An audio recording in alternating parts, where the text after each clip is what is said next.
अस्सलाम वालेकुम दोस्तों, मैं डॉक्टर वर्जीज़। कैसे हैं आप? उम्मीद करता हूं कि आप ठीक होंगे।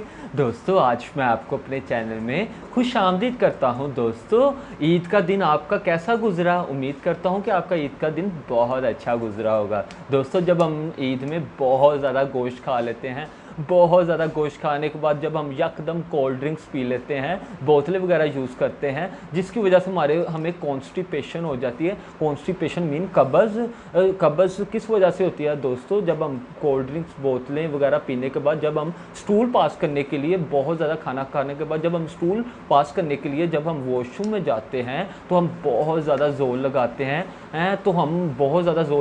हैं। तो जब हम स्टूल पास कर रहे होते हैं तो हमारा स्टूल निकल नहीं रहा होता, हम उसको हाथ से पकड़ के स्टूल को निकालते हैं, लेकिन वो फिर भी सही तरीके से हम जो सा सेटिस्फाई नहीं हो पाते। हमें इस तरह फील नहीं होता कि हमारा जो सा पेट है वो यकदम खाली हो गया है, मतलब कि हमें सुकून हो गया, हमें रिलीफ नहीं मिल रहा होता। हमारे पेट में बहुत ज़्यादा हैवीनेस रहती है और साथ ही साथ पेट में बहुत ज़्यादा दर्द रहती है, सीवियर दर्द रहती है, इतनी दर्द रहती है कि नाकाबिले बर्दाश्त होती है। और दोस्तों मैं आपको इसके सिम्टम्स के बारे में बताऊंगा कि कॉन्स्टिपेशन में जो सा पेशेंट है उसमें कौन कौन सी अलामात आती हैं, कौन कौन सी सिम्टम्स आती हैं। दोस्तों कॉन्स्टिपेशन का जो सा पेशेंट है उसका जो सा सर है वो बहुत ज़्यादा भारी रहता है, सीवियर इतना भारी रहता है, और साथ ही साथ पेशेंट को बहुत ज़्यादा दर्द हो रही होती है, सीवियर दर्द हो रही होती है, इतनी दर्द हो रही होती है कि नाकाबिले बर्दाश्त होती है। और साथ ही साथ कानों में भी भारीपन रहता है और कानों में भी बहुत ज़्यादा दर्द रहती है, सीवियर दर्द रहती है, इतनी दर्द रहती है कि नाकाबिले बर्दाश्त होती है। और साथ ही साथ पेशेंट को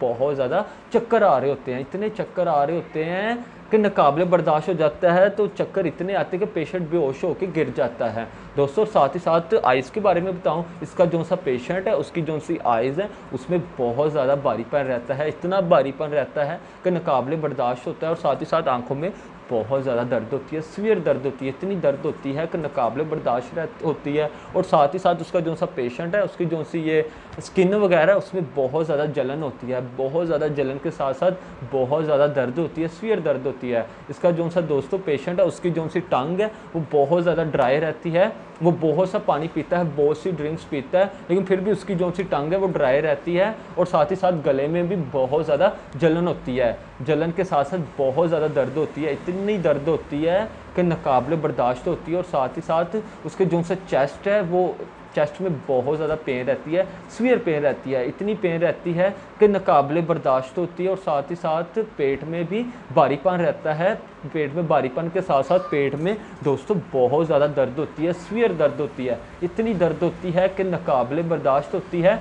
जब पेशेंट स्टूल नहीं पास कर रहा होता और उसको स्टूल पास करने में बहुत ज़्यादा मुश्किलात होती हैं। और साथ ही साथ पेशेंट में के जो सा स्टमक है मैदा उसमें भी हैवीनेस रहती है, इतनी हैवीनेस रहती है, मतलब कि भारीपन रहता है कि नाकाबिले बर्दाश्त होता है। और साथ ही साथ मैदे में भी बहुत ज़्यादा दर्द हो रही होती है, सीवियर दर्द हो रही होती है, इतनी दर्द होती है कि नाकाबिले बर्दाश्त होती है। और साथ ही साथ जो सा पेशेंट है उसकी जो से कंधे उसमें भी बहुत ज़्यादा खिंचाव आना शुरू हो जाता है, खिंचाव के साथ साथ बहुत ज़्यादा दर्द होती है, सीवियर दर्द होती है, इतनी दर्द होती है कि नाकाबिले बर्दाश्त होती है। और साथ ही साथ कुछ पेशेंट्स को वॉमिट आना शुरू हो जाता है, वॉमिट भी बहुत ज़्यादा आती है, वॉमिट रुक नहीं रही होती, वॉमिट हर घंटे बाद, हर आधे घंटे बाद वॉमिट आ रही होती है, मतलब उल्टी आ रही होती है। तो पेशेंट इसके लिए कभी कोई मेडिसिन खा रहा होता है, कभी पेशेंट इसके लिए कोई टैबलेट खा रहा होता है, लेकिन इससे उसको रिलीफ नहीं मिलता दोस्तों। और साथ ही साथ पेशेंट की जो सी टांगें हैं उसमें स्टिफनेस होना शुरू हो जाती है। स्टिफनेस मीन टांगों में खिंचाव होना शुरू हो जाता है, टांगों में खिंचाव के साथ साथ टांगों में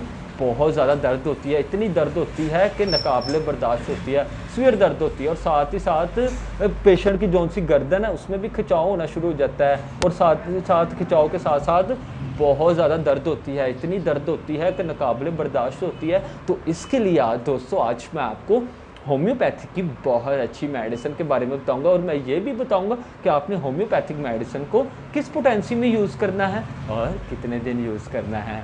दोस्तों आपने होम्योपैथिक मेडिसिन एबिस नाइग्रा को 30 पोटेंसी में सुबह शाम खाली पेट 2-2 कतरे डायरेक्ट टंग 5 से 7 दिन लाजमी इस्तेमाल करने हैं। अगर आपको इससे आराम लगे तो आपने इसको आगे भी कंटिन्यू करना है। दोस्तों, अगर आपको मेरी वीडियो अच्छी लगी हो तो ज़रूर लाइक कीजिएगा। अगर आपने मेरे चैनल को सब्सक्राइब नहीं किया तो मेरे चैनल को ज़रूर सब्सक्राइब कीजिएगा। मैं आपके लिए इसी तरह नॉलेजेबल और इन्फॉर्मेटिव वीडियोस लाता रहूँगा। खुदा हाफिज़।